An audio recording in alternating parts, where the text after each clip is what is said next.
The lost tribe of Amoria, in the deepest, most uncharted jungles of the world, where maps show only blank space, legends speak of a lost city and a treasure of unimaginable power. For centuries, explorers have sought it, driven by tales of glory and magic. Most returned empty-handed, if they returned at all. But one man, Arden, was different. He wasn't just an explorer. He was a dreamer, a historian, a man obsessed with the whispers of the past. His life's work led him to a single name, a myth whispered on the winds, Amoria. After years of deciphering ancient texts and following clues hidden in plain sight, Arden found himself standing before a waterfall so immense it seemed to split the sky. The roar was deafening, the mist soaking him to the bone. But he remembered the riddle from a forgotten scroll. Where the river weeps, the path is born. With a deep breath, he plunged through the curtain of water, expecting cold rock, but finding warm, dry air on the other side. He had found it, a hidden valley untouched by time.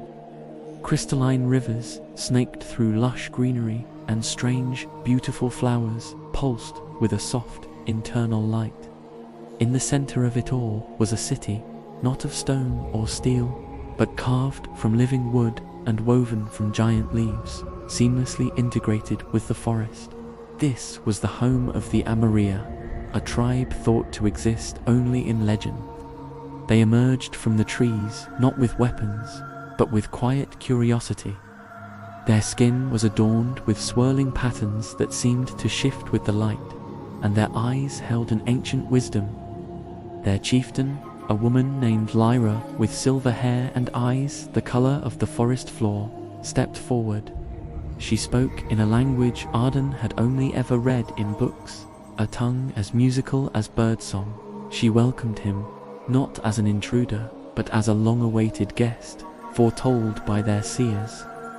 Arden lived among the Amoria for weeks, learning their ways. He discovered they were deeply connected to the forest, able to communicate with the plants and animals. They lived in perfect harmony with nature, taking only what they needed. Their lives a beautiful dance of reciprocity. They showed him how the flowers glowed at their touch, how the trees bent to offer their fruit. It was a world beyond his wildest dreams. But Arden knew the legends spoke of more than just a lost tribe.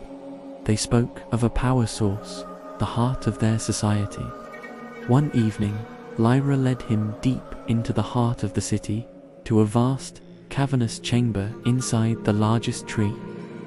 There, floating in the center of the room, was a crystal. It was the size of a man's heart, and it pulsed with a soft, ethereal light, casting dancing rainbows across the walls. A low, melodic hum filled the air, a sound that resonated deep within Arden's soul. This, Lyra explained, was the Amoria heart. It was the source of their life, their magic, the very thing that sustained the valley and kept it hidden from the outside world.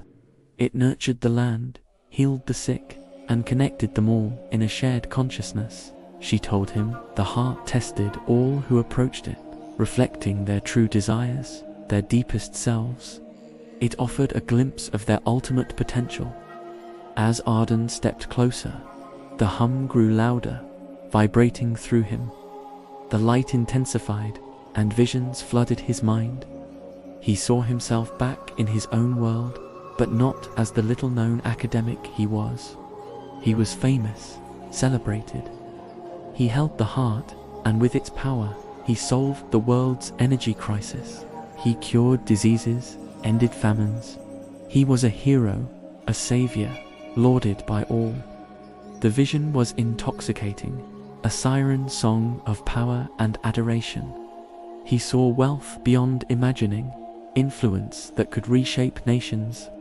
All he had to do was take the heart. The temptation was a physical ache, a desperate yearning to make that beautiful dream a reality. The power was right there, within his grasp. His hand reached out, fingers trembling, just inches from the crystal's warm, glowing surface. The visions grew more intense. He saw himself building new cities, better than the old ones, perfect societies under his wise rule. But then the vision shifted. He saw the cost. The Amoria, their light fading, the valley withering. He saw the world's governments fighting over the heart's power, new wars breaking out, humanity's greed twisting his gift into a weapon. He saw himself alone, on a throne of power, but isolated, feared. The joy and wonder he felt in this valley replaced by the heavy burden of control. He saw the faces of the Amoria, their kindness, their simple, profound happiness. He remembered Lyra's words about harmony, about balance. He thought of the world he came from, a world already tearing itself apart with its hunger for more.